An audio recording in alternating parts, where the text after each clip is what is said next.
Yeah.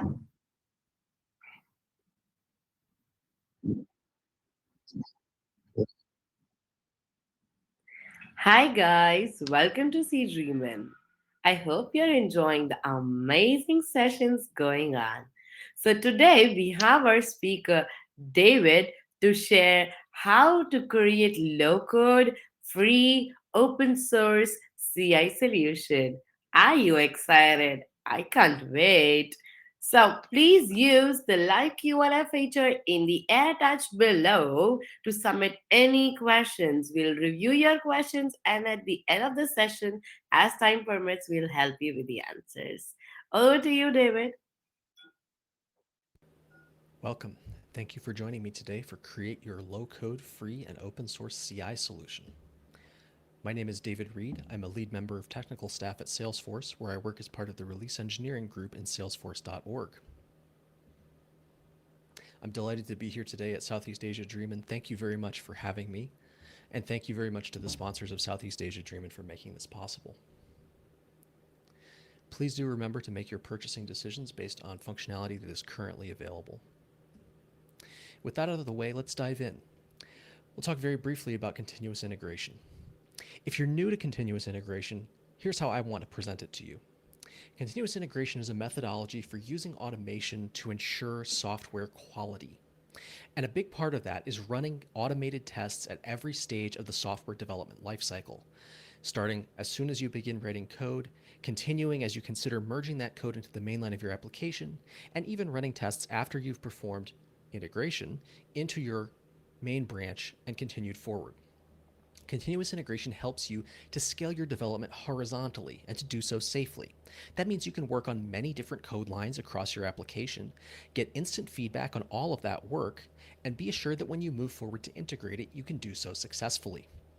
The value proposition of continuous integration is that it offers you a lower risk software development lifecycle. You get faster feedback on your changes to determine where you are introducing risk, bugs, or potential regressions, and you can ship more value to your customers sooner. Let's take a look at a simplified schema of the development lifecycle. I'm going to assume that we're working in version control here, and that we're practicing something similar to trunk-based development or GitHub flow. If you're practicing a different branching model like Git flow or something that's designed custom for your organization, you may look a little bit different than this diagram, but you'll still share very common themes with all other practitioners of source control-based development. We start with a main branch where the current production revision of our application is stored. On our local machine, we do work. And of course, as we do that work, we do some level of evaluation of it. We want to run our tests in a scratch org or a sandbox, for example, and we'd like to get some feedback from our development tools like our IDE and our pre-commit checks that we'll talk about in a few minutes to help us be assured that the work we're doing is viable before we push it up to the server and expose it to anyone else. Once we do so, we'll commit our work on a feature branch, a branch cut from the main body of our application, and it's going to be tested there through CI, continuous integration. Our server is going to be running tests every single commit on that branch to let us know, is it viable to integrate this work into the body of our application right now? So you've always got that instant feedback before you commit. That process continues until you move through the pull request lifecycle and actually do merge or integrate that work into your main branch. Once you do so, you've got some type of automation, and this is going to vary depending on exactly what kind of product you're building or what your environment looks like, but you've got some kind of automation that creates a beta release if you're building packages, or deploys your work into a user acceptance testing sandbox if you're building one application for one end user. And once that work reaches its destination environment, it undergoes further tests. Hopefully, those tests are automated to some level. Maybe they include some manual work as well. But what's key is that you are doing some final tests on that version before you ship it to your production. And I want to highlight these key testing points through the development lifecycle. Local machine, before you push that code up to the server. On the server, you do testing at the feature level and you run it continuously. And once you merge that code, you continue to test on your release artifacts before you actually ship them out. What are we going to be looking for in these tests? Well, there's three major groups of language functionality that we can look at in a Salesforce application. One is Apex. We can cover a lot with Apex. We'll run our tests, we'll execute a formatting pass with Prettier, we'll run linting and static analysis with the PMD through SFDX source scanner, and of course, we'll check code coverage to make sure that we're not dropping below that 75% key threshold. With JavaScript and LWC, we'll be running tests using Jest.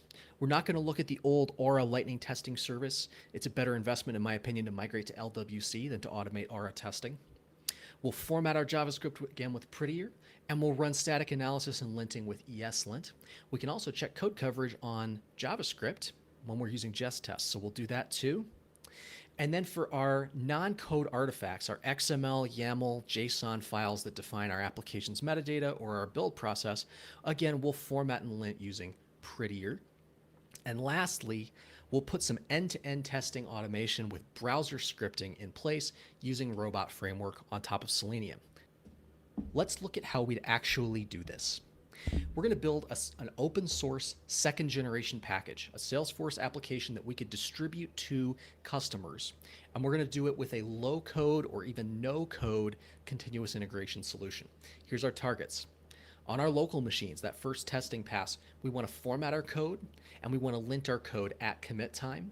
And ideally, we want to bring some automation back from the CI tool that we're going to develop to add value in our development process. On the server, which is the host of those second and third testing points that we looked at in our SDLC, we're going to run Apex unit tests.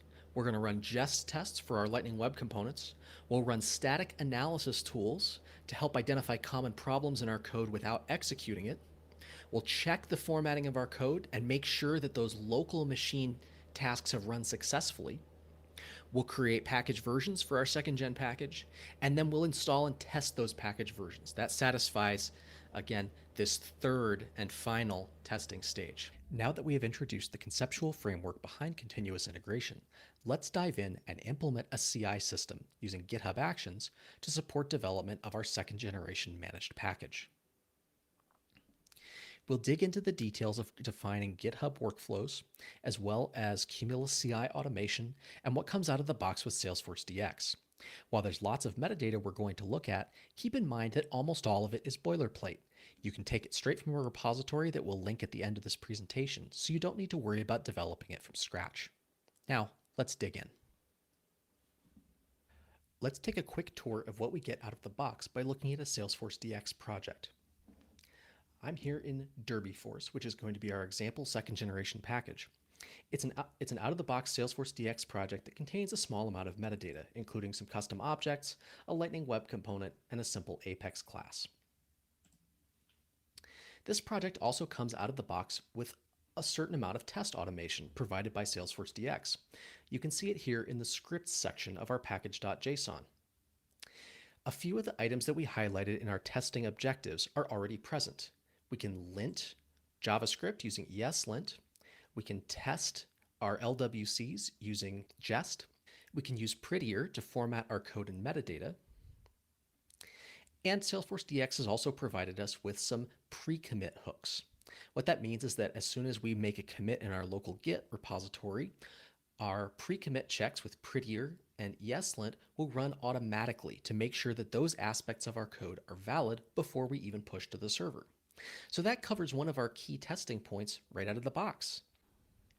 If you haven't worked with pre-commits before, let's take a quick look at what they do for the developer experience. If we work on a class, and our changes don't respect the standard style that's been established for our project, like here where I've made a change that doesn't respect a standard bracing style, across Apex or JavaScript or XML or other components, and then I go to commit my work,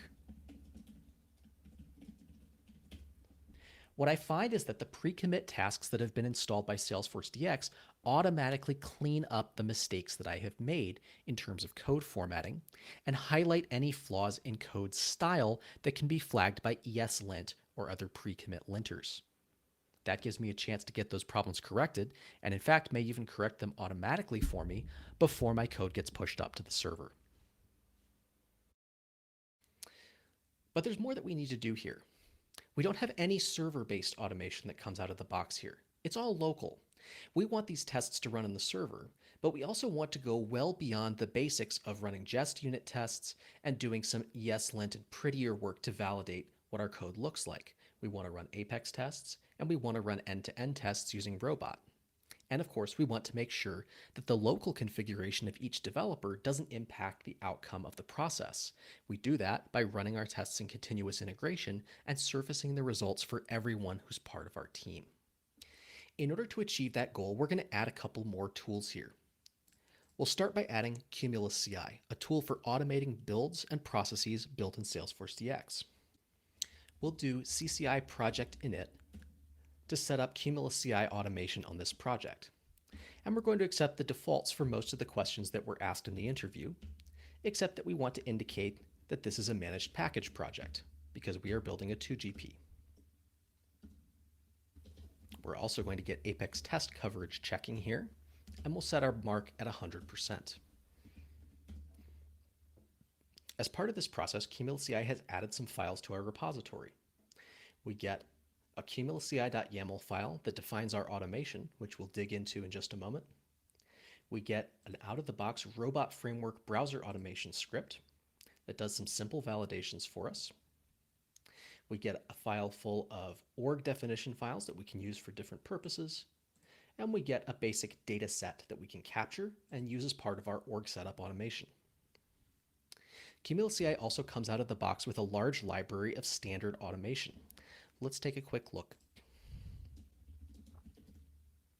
Cumulus CI organizes automation into flows. And you can see that flows come in many different varieties. Some of the ones that we'll use in this process include dev.org, where we'll do work as we build something in our product, as well as continuous integration flows like CI beta to test package versions and CI feature to run tests on a feature branch in GitHub. We'll employ those features as we build out our server-side infrastructure. We can go ahead right now and run a test using Cumulus CI to build a Scratch org and execute Apex tests there. This won't play a role in our SDLC because the process is not running on the server, but it helps us confirm the correctness of our code before we move forward. Looks like we've got some work to do to make sure that our code coverage meets expectations. Now that we've seen the tools that we can use locally to run tests, builds, formatting, and linting using out-of-the-box Salesforce DX functionality as well as Cumulus CI, let's get all of this work running on the server so that we can provide true continuous integration and a rapid feedback loop.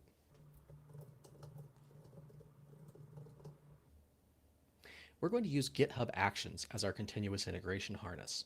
GitHub Actions is free for open source projects and accessible for non-open source projects.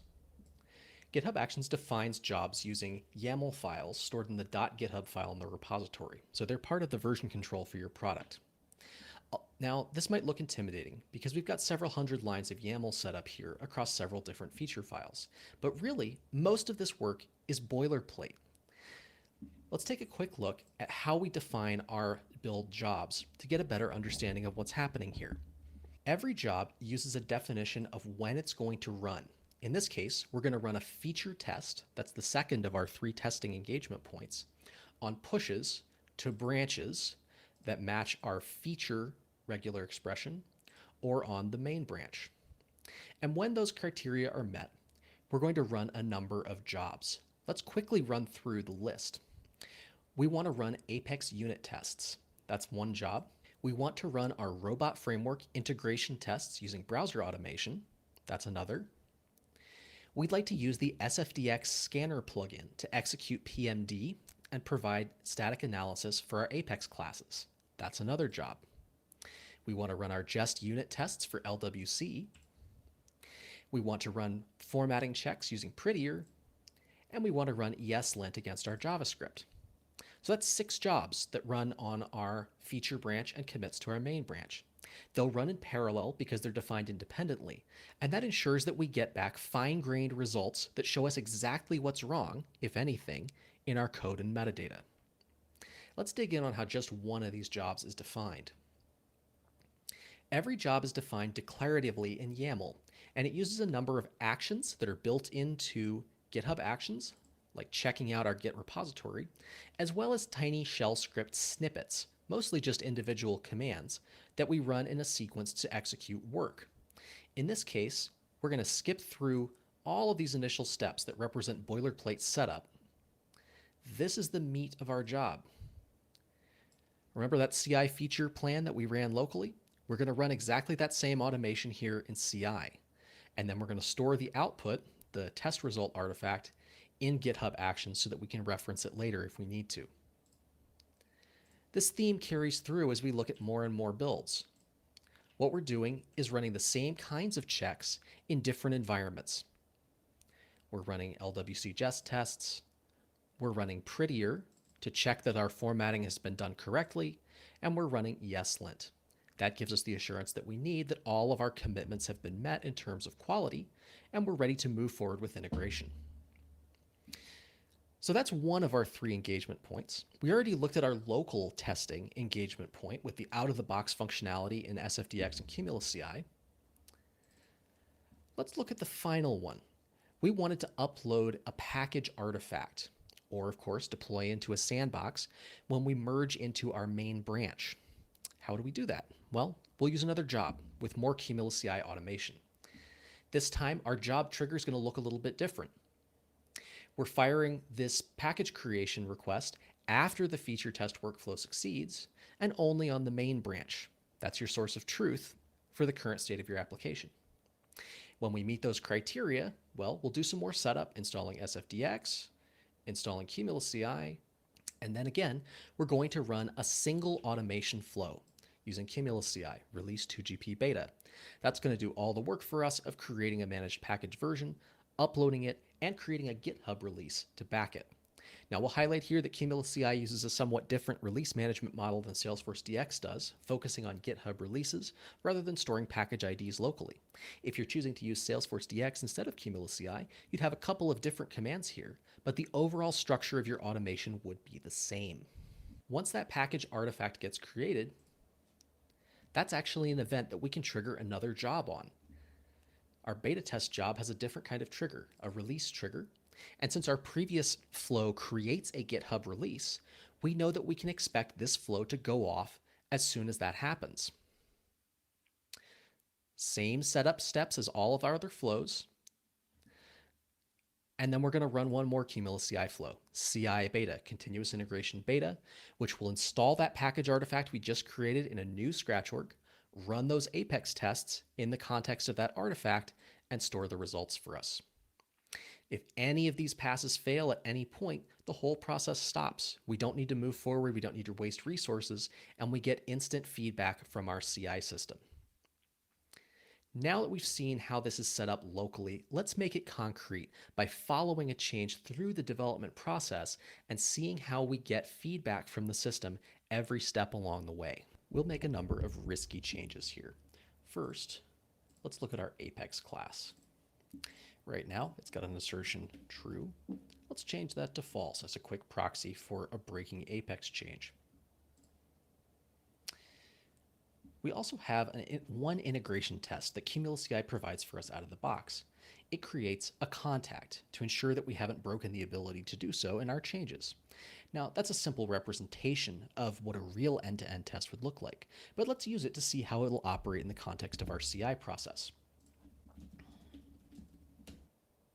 Working in our development scratch org, we'll make a risky change that won't be validated by our Apex unit tests, but can be caught by an end-to-end test.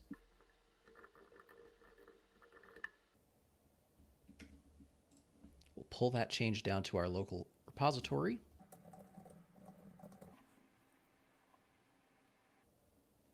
And lastly, let's make a change that's representative of a user who does not have the correct configuration for local pre-commit changes, like Prettier and ESLint. Let's push our changes up to the server, and we'll see what the response looks like. Now that we've pushed our changes to the server, let's take a look in the Actions tab and watch as our changes are evaluated by the workflows that we've defined. GitHub runs all 6 jobs in parallel, and as they complete, we'll get fine-grained feedback on the specific problem areas and risks that we introduced in this feature work. In just over 2 minutes, GitHub completes the run of all of our CI jobs, and we can see that we've received fine grained feedback on 3 specific classes of problems that we introduced inadvertently. We failed to run prettier on one specific Apex class. We introduced a failure in our Apex unit tests, which has also been identified for us. And we introduced a third point of failure that appears not in our Apex tests, but in our robot framework integration tests that interact with the browser to simulate users' work in the system. Our CI system has done its job. It found the problems that we introduced as soon as we committed and pushed them, and before we moved forward in the SDLC. Now, let's get those problems cleaned up.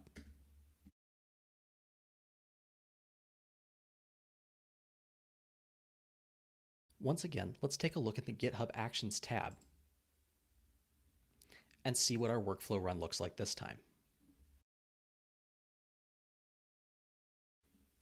Everything looks good. We've cured the problems that our CI identified, and the results of our test passes tell us that we're ready to move forward with integrating this code into our application if we choose to do so. Let's take that step.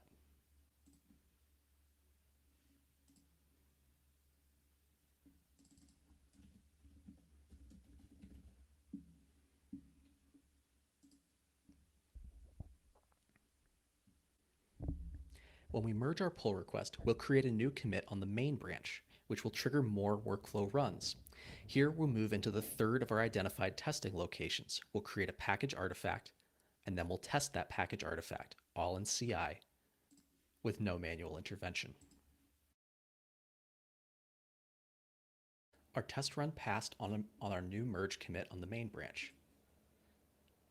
As we recall from looking at our workflow definitions, that triggers a new workflow that will kick off a package upload, creating a managed beta of our second generation package, which we can then subsequently test before promoting it to released status and shipping it out to customers.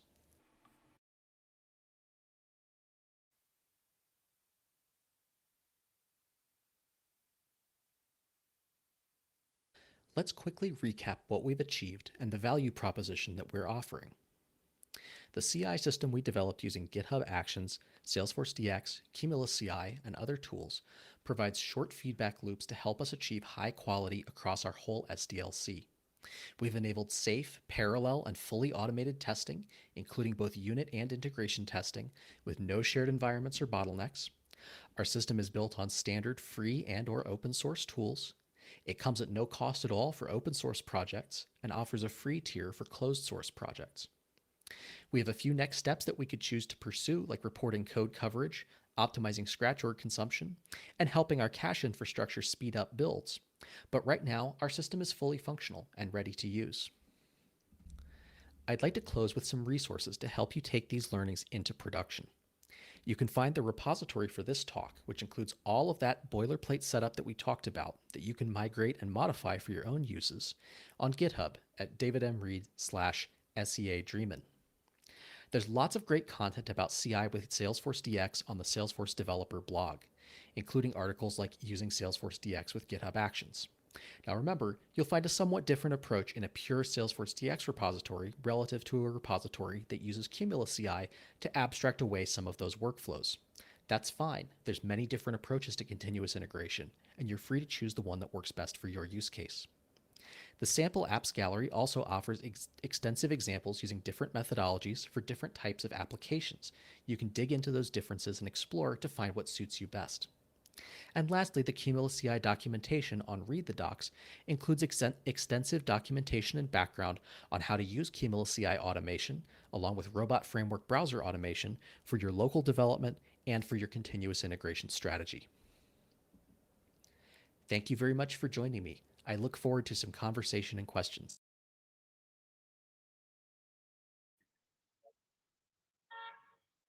Awesome, awesome. Thank you, David, for so great insights. So, before we wrap up, we have a couple of questions. David, this is for you. Do we need additional plugin for robot tests like Selenium?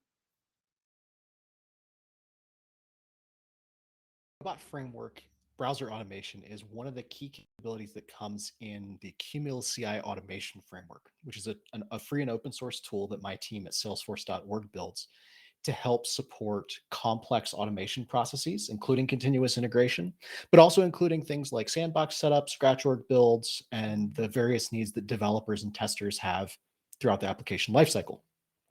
So Cumulus CI comes with robot framework built in, and the only additional work that you need to do to make use of that tool in CI is to ensure that the supporting packages like web browsers and a Chrome driver, for example, are available in your CI environment. One of the nice things about GitHub Actions, and the reason I like to use GitHub Actions, is that their runners come with a very large collection of tools out of the box. So we don't need to do any additional work in GitHub Actions to let that tool work for us. Okay, I hope that sounds good. Guys, if you have any questions, feel free to drop them in the live Q&A tab in the AirTouch feature. Okay, so help us to improve by completing the session survey after each session. Earn gamification points by submitting the survey. Okay, I'm bugged with a couple of questions. Again, this is for you, David. Most of the time, VS Code fails to connect with the org, even when all the extensions are there. Are there any way to get rid of this? Is there any way to get rid of this? It's a good question. I don't really know the answer offhand. Um, One of the things that you have to know as you're building out your development environment is that we're bringing together a lot of different tools, right? Visual Studio Code, the Salesforce extension pack, Salesforce DX, the underlying Java libraries that power some portions of the tool chain. And there's a lot of sensitivity between those tools and your local network environment, for example. If you're running behind a corporate firewall, that can often cause a lot of problems.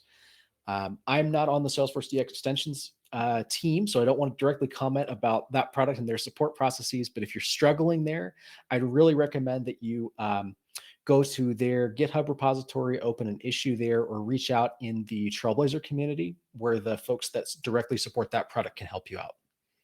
I'm sorry, I can't provide a more direct solution myself. No problem. The root is the solution that you give. Okay, one more to you, David. Any Mhm. idea when we are going to see that code builder feature in Dev Console? I wish I could tell you that is not my team's product though, so I can't comment. My team Okay. is responsible for building Cumulus CI, and we also built some other tools that you might have seen in the Salesforce ecosystem, like Meta CI, which is our own continuous integration tool, and Meta Deploy, which is the web application that powers install.salesforce.org. So if you've ever done that Trailhead module where you install the nonprofit success pack in your Trailhead playground, you've used that product. And that's powered by the same Cumulus CI automation that we were using to build this CI solution over the last half hour. Great. I think this should be one more. Is this the part of extension or inbuilt package feature in CLI? Good question. What we're doing here today is bringing together what you get out of the box with Salesforce DX with a couple of additional open source packages that you can combine with that out of the box tool chain. So you start with SFDX, and that's going to give you, that's going to pull in Prettier and ESLint.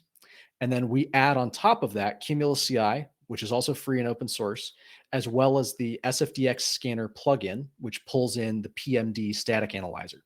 All those tools are free and open source. They're part of the ecosystem that you might have used in other contexts. But part of the power of SFDX and all of these other tools is that we can hook them together into a single cohesive process and make that and get value for your development lifecycle out of that combination. I see one last question in the discussion section from Jason. Thank you, Jason, about the trailhead for Cumulus CI. You can find us on Trailhead at build under the title "Build Applications with Cumulus CI." Um, that trailhead is going to take you through the process of setting up Cumulus CI, building a package, designing automation, and using that robot framework integration testing process. It's not going to show you how to set up the CI solution, but you can learn much more about the solution that I just demoed for you in the repo for this talk, which you can find on GitHub at davidmreed/SEA-Dreamin. And you can also learn more in our documentation at cumulusci.readthedocs.io. I'll drop those in the chat real quick. And that documentation includes the details that you'd need to build this out for yourself in any CI solution. Awesome, awesome. I hope, Jason, that concluded your question. If you still feel any question, come up. We are there up on the discussion forum as well as the live Q&A. So I don't see any more questions in the live Q&A.